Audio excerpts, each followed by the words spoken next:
آج جیسے فتنوں کا دور ہے، نفسا نفسی کا عالم ہے، ہر بندے کو اپنی پڑی ہے، تو کوشش کی جائے اس دور کے اندر نفسا نفسی کے اس عالم میں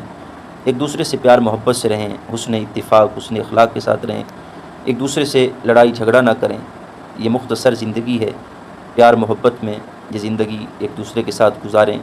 لوگوں کی خوشی میں شریک ہوں، لوگوں کے غموں میں شریک ہوں، کیونکہ لوگوں کی خوشی میں شریک ہونے سے اور لوگوں کے غموں میں شریک ہونے سے محبت بڑھتی ہے، محبت عام ہوتی ہے۔ تو وہ کام کیے جائیں جو محبت کو عام کرنے والے ہیں، ایک دوسرے کو تحائف دیے جائیں۔ تحائف دینے سے نبی پاک صلی اللہ تعالیٰ علیہ وسلم نے فرمایا کہ محبت میں اضافہ ہوتا ہے، محبت میں اضافہ ہوتا ہے، محبت بڑھتی ہے۔ اور اسی طرح ایک دوسرے میں سلام کو عام کریں۔ نبی پاک صلی اللہ تعالیٰ علیہ وسلم نے ارشاد فرمایا کہ تم سلام کہو ان کو بھی جن کو تم جانتے ہو اور ان کو بھی جن کو تم نہیں جانتے۔ تو سلام سے بھی محبت عام ہوتی ہے، سلام بھی عام کریں۔ سلام کرنے سے انشاءاللہ محبتیں عام ہوں گی، محبتیں بڑھیں گی۔ اور اسی طرح کوشش کی جائے لڑائی جھگڑے میں حصہ نہ لیں یا وہ کام نہ کریں جس کی وجہ سے آپس میں لڑائی جھگڑا ہو۔ نبی پاک صلی اللہ تعالیٰ علیہ وسلم نے ارشاد فرمایا کسی مسلمان کے لیے یہ جائز ہی نہیں ہے کہ وہ 3 دن سے زیادہ اپنے مسلمان بھائی سے بات کو ترک کر دے۔ فرمایا جو اپنے کسی مسلمان بھائی سے 3 دن سے زیادہ قطع تعلقی کرے گا، بات کرنا چھوڑ دے گا، نبی پاک علیہ السلام نے فرمایا ایسا شخص جب مرے گا تو جہنم کے اندر داخل ہوگا۔ اب آپ اس حدیث پاک سے اندازہ لگائیے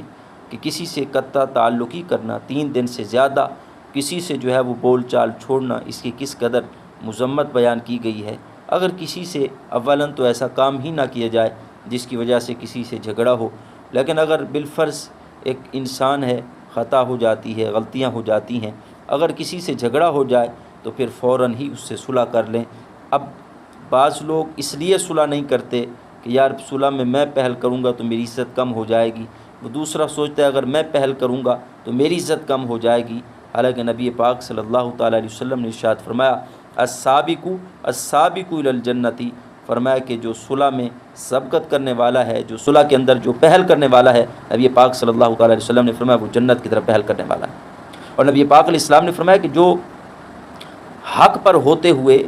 جھگڑے کو ختم کر دے، فرمایا اس کا جنت کے وسط میں گھر بنایا جائے گا، اور جو غلطی پر ہوتے ہوئے جھگڑے کو چھوڑ دے تو اس کا جنت کے کنارے پر گھر بنایا جائے گا۔ تو کتنی پیاری بات ہے کہ اگر کوئی حق پر ہوتے ہوئے بھی جھگڑا چھوڑ دیتا ہے تو اس کی یہ شان ہے، اللہ اسے یہ مقام عطا فرمائے گا کہ جنت کے وسط میں اس کے لیے گھر بنایا جائے گا۔ تو لہٰذا اولاً تو ہمیں ایسے اقدام نہیں کرنے چاہیے، ایسے کام نہیں کرنے چاہیے جس کی وجہ سے جھگڑے کی نوبت آئے، لیکن اگر ہم سے وہ کام ہو بھی جائیں تو پھر صلح میں سبقت کریں۔ اگر ہم صلح میں سبقت کریں گے، نبی پاک علیہ السلام کا فرمان ہے جو صلح میں سبقت کرے گا تو جنت کی طرف بھی وہی سبقت کرے گا۔ اور پھر صلح کروانے کے بھی بڑے فضائل و برکات احادیث طیبات میں آئے ہیں۔ اللہ تعالیٰ نے قرآن میں بھی متعدد مقامات پر صلح کروانے کا حکم دیا، اور نبی پاک صلی اللہ تعالیٰ علیہ وسلم کی ایک حدیث ہے، حضور علیہ السلام نے فرمایا کہ کیا میں تمہیں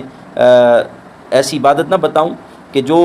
نفلی نماز سے جس کا ثواب زیادہ ہے، نفلی روزے سے جس کا ثواب زیادہ ہے، نفلی صدقے سے جس کا ثواب زیادہ ہے۔ صحابہ کرام علیہم رضوان نے حضور علیہ السلام کی بارگاہ میں عرض کی حضور بتائیے وہ کون سا ایسا کام ہے، وہ کون سا ایسا نیک عمل ہے جس کا ثواب صدقہ سے بھی زیادہ ہے، جس کا ثواب نفلی نماز سے بھی زیادہ ہے، اور جس کا ثواب نفلی روزے سے بھی زیادہ ہے۔ تو اللہ کے محبوب صلی اللہ تعالیٰ علیہ وسلم نے ارشاد فرمایا وہ 2 مسلمانوں کے درمیان صلح کروانا یہ ایسا عمل ہے، فرمایا کہ جو نفلی نماز سے بھی اس کا ثواب زیادہ ہے، نفلی روزے سے بھی اس کا ثواب زیادہ ہے، نفلی صدقے سے بھی اس کا ثواب زیادہ ہے۔ تو اولاً ہمیں کسی سے جھگڑا نہیں کرنا چاہیے، اگر ہمارا کسی سے جھگڑا ہو جائے فوراً صلح کرنی چاہیے، اور اسی طرح اگر 2 مسلمانوں کا آپس میں جھگڑا ہو جائے تو ان کے درمیان بھی ہمیں صلح کروانی چاہیے، کیونکہ صلح کے متعلق بھی نبی پاک علیہ السلام نے ارشاد فرمایا کہ اس کا ثواب بہت زیادہ ہے، نفلی نماز سے بھی بڑھ کر اس کا ثواب ہے۔